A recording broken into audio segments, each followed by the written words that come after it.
What's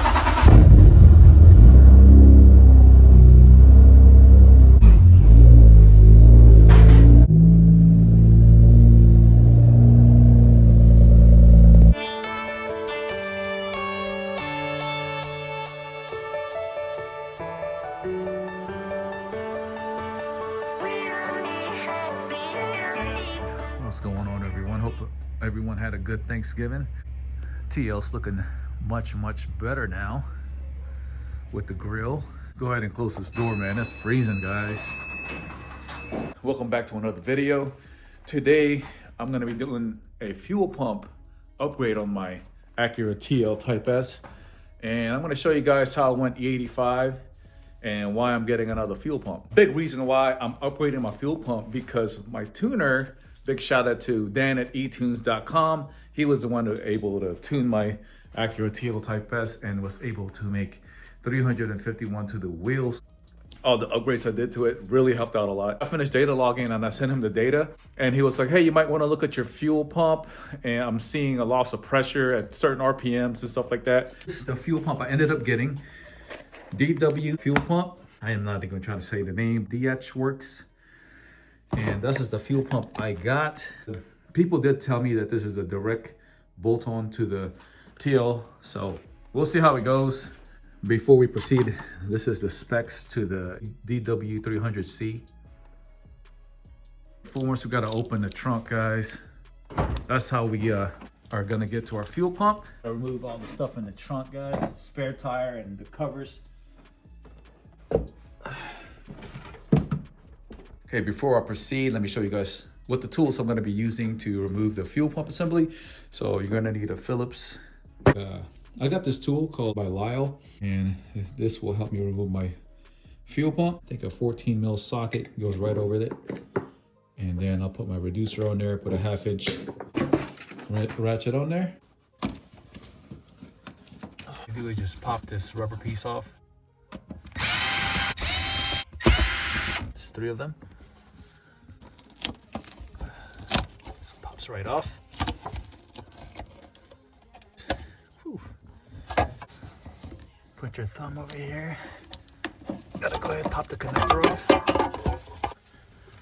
All this dust, it is nasty. I don't want this in my tank at all.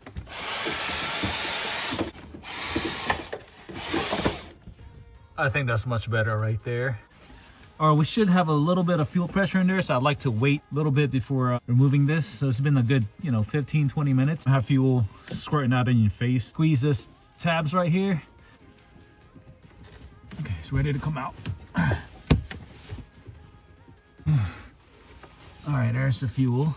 Ooh, smells like gasoline. I don't have a E85 in here right now. There it is.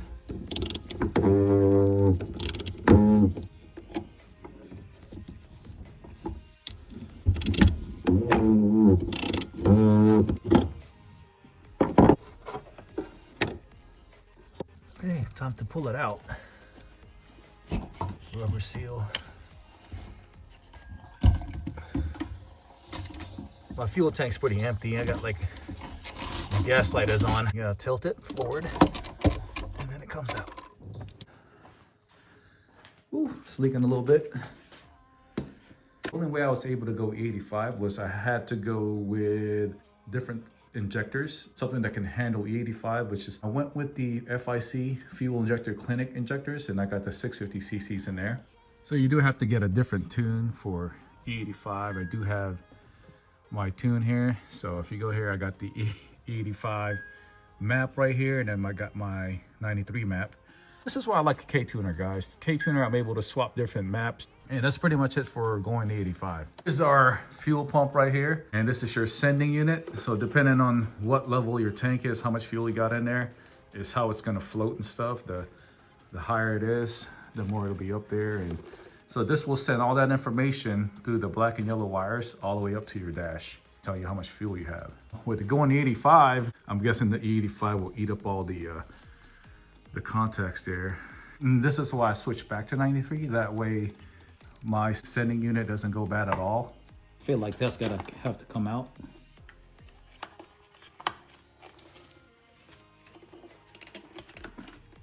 And the black and blue is for the fuel pump. So let's go ahead and attempt to try to take this apart. Keep that there.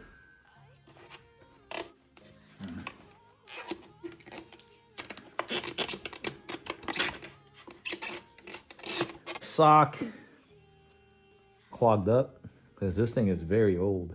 You gotta think, man, that filter is almost 20 years old. Yes, this is it.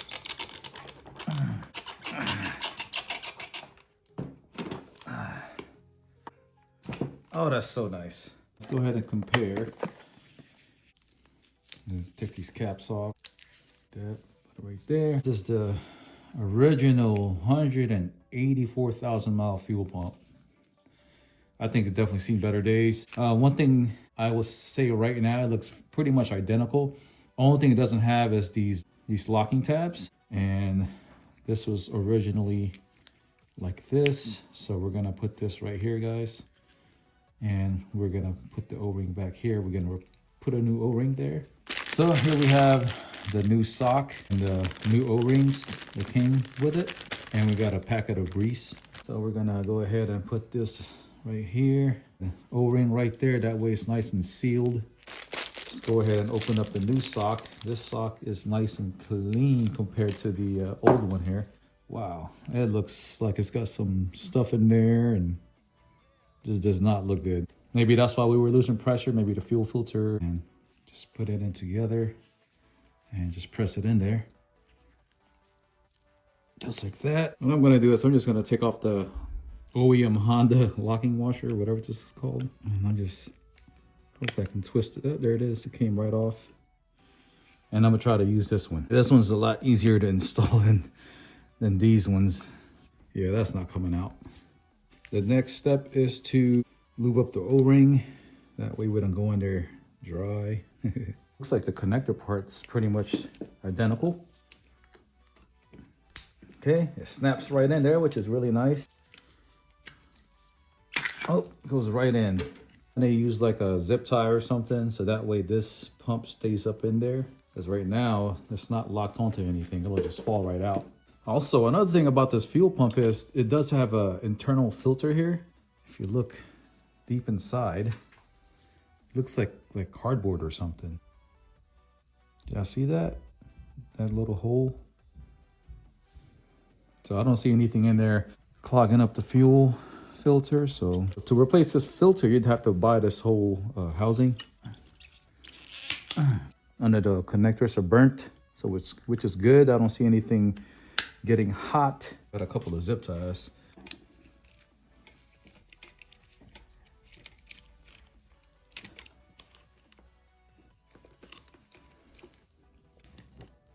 Cut that end off.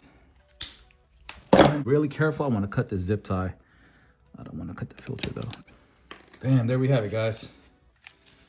Oh wait, I'd like to clean that off. Doesn't look too good.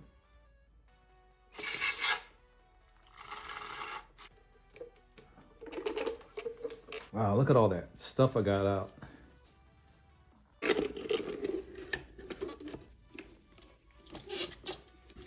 Okay, one clicked in there. Just gotta push a little bit more. There we go. Push in there. There. Plug back in your sending unit connector. Put the wires back in the proper location. To make install easy, put in your seal in there first. After you get the seal in there, then drop this in there. Now we gotta torque that to 69 foot-pounds. I like how Honda chose 69 foot-pounds on this one.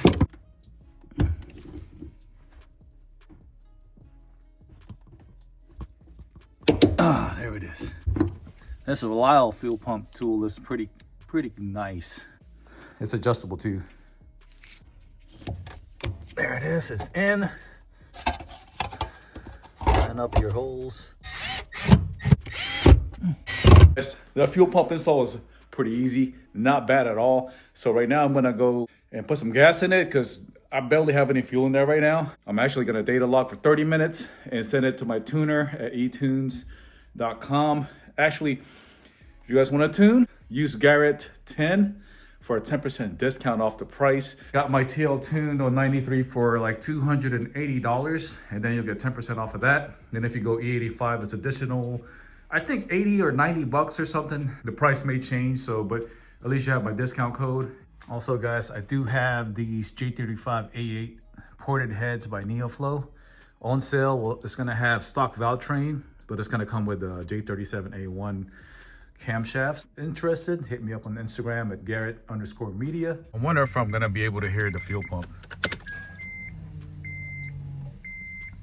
I think I do hear it. Yeah, I hear something. Yeah, it's much louder.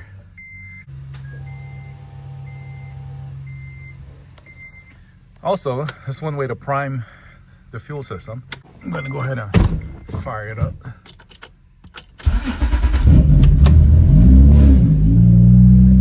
Yeah, we're good, boys. Let's go on a test drive. Some of that sheets.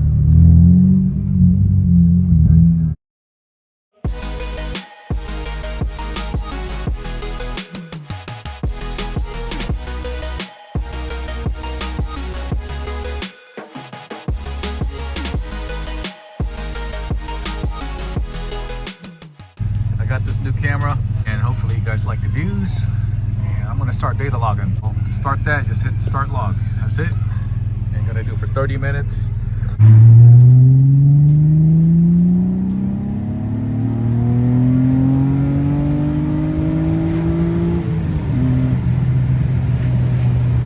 All right, data logging is done. You tap the screen and you hit stop log. Stop, and that's it.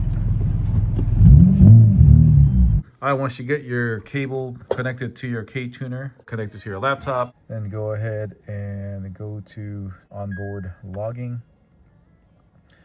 And this is the session that I just did. So we're gonna go ahead and download that. Once you download the data, you'll save it to your desktop. There it is, I attached the file on there, and I'm gonna go ahead and shoot this email to him. The next day. Yo, I got some good news today. It's been 3 days later since I've sent the email out. I get very excited when I get his emails because it's so informative.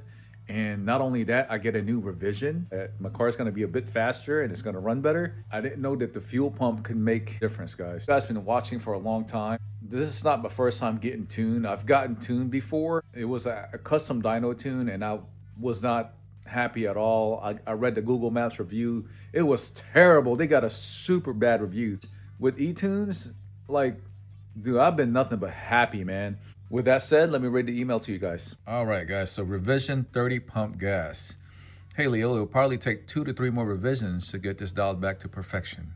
Same for E85 calibration, but it's cold there, so would recommend working on the pump gas calibration unless you get some warmer weather. Pop maps will be extra poppy with the addition of the fuel pump. I think the stock pump was struggling above 6,200 RPM. With the new pump, AFRs got super rich around 6,000 RPM, low 11s, high 10s AFRs. Revision 30 is attached with corresponding notes. And this gets really exciting right here because he just blows you away with all this information. Pump gas log on revision 28 with new fuel pump.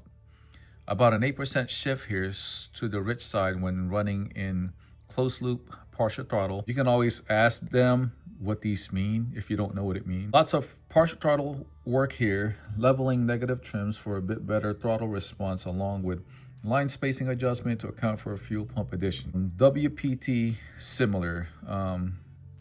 Not sure what that means. About 8 to 9% rich, but only pulled up to 6% until we hit 6K RPM. When it started to jump 10 to 15% rich and pulled max 10%. We'll need a few more revs to get pumped dialed back in. Suspect similar results on the 85 calibration, but recommend on getting this map dialed in first unless you get some warm weather for 85. Above 32 degrees, probably wouldn't do 85 below 40 degrees personally. More of the same when you can. We'll assume it's pump gas on revision 30 unless noted otherwise. This is why I get so excited. It's so much information. If you're a technician like me, I love reading this stuff because it's like it helps me learn and see what they're doing. I've experienced a bad tuner, and if you've gotten this far, thank you guys for watching. You're a real one, And I'm gonna end the video, guys. So thank you guys for watching. Make sure you guys like the video and subscribe. It's all for free. Make sure you guys comment. I'll read the comments and I'll try to answer them as best as I can. Y'all take care, man. I'll see you next time.